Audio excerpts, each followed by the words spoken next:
Yosia berumur 8 tahun pada waktu ia menjadi raja, dan 31 tahun lamanya ia memerintah di Yerusalem.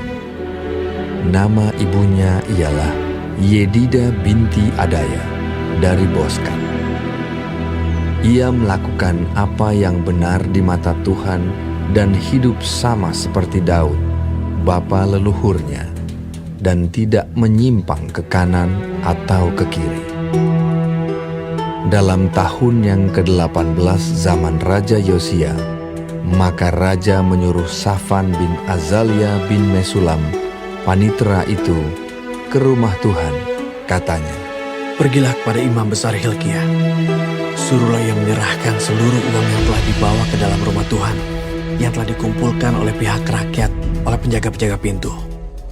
Baiklah itu diberikan mereka ke tangan para pekerja yang diangkat untuk mengawasi rumah Tuhan, supaya diberikan kepada tukang-tukang yang ada di rumah Tuhan untuk memperbaiki kerusakan rumah itu, yaitu untuk tukang-tukang kayu, tukang-tukang bangunan, dan tukang-tukang tembok, juga bagi pembelian kayu dan batu pahat untuk memperbaiki rumah itu.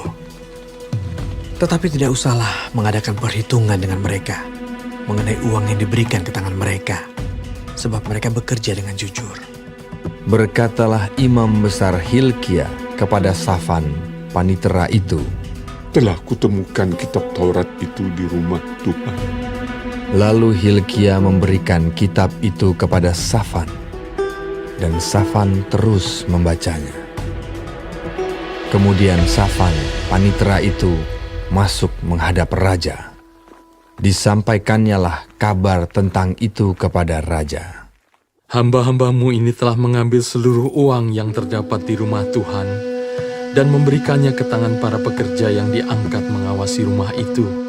Safan, panitera itu, memberitahukan juga kepada raja. "Imam Hilkia telah memberikan kitab kepadaku." Lalu Safan membacakannya di depan raja. Segera sesudah raja mendengar perkataan kitab Taurat itu, dikoyakkannyalah pakaiannya.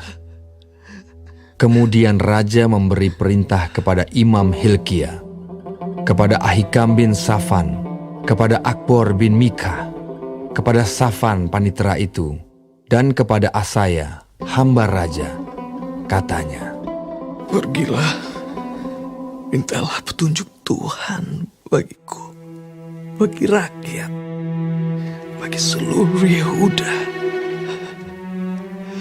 tentang perkataan kitab yang ditemukan ini.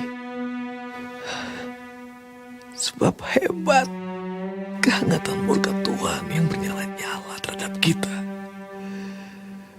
oleh karena nenek moyang kita yang tidak mendengarkan perkataan kitab ini dengan berbuat tepat seperti yang tertulis di dalamnya." maka pergilah Imam Hilkia, Ahikam, Akbor, Safan dan Asaya kepada Nabiah Hulda, istri seorang yang mengurus pakaian-pakaian, yaitu Salum bin Tikwa bin Harhas. Nabiah itu tinggal di Yerusalem, di perkampungan baru. Mereka memberitakan semuanya kepadanya. Perempuan itu menjawab mereka, "Beginilah firman Tuhan Allah Israel. Katakanlah kepada orang yang menyuruh kamu kepadaku. Beginilah firman Tuhan. Sesungguhnya aku akan mendatangkan malapetaka atas tempat ini dan atas penduduknya, yakni segala perkataan kitab yang telah dibaca oleh Raja Yehuda, karena mereka meninggalkan aku dan membakar korban kepada Allah lain dengan maksud menimbulkan sakit hatiku dengan segala pekerjaan tangan mereka. Sebab itu kehangatan murkaku akan bernyala-nyala terhadap tempat ini dengan tidak padam-padam. Tetapi kepada Raja Yehuda yang telah menyuruh kamu untuk meminta petunjuk Tuhan, harus kamu katakan demikian.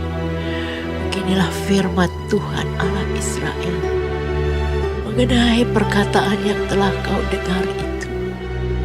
Oleh karena kau sudah menyesal dan kau merendahkan diri di hadapan Tuhan pada waktu engkau mendengar hukuman yang kufirmankan terhadap tempat ini dan terhadap penduduknya, bahwa mereka akan mendahsyatkan dan menjadi kutuk.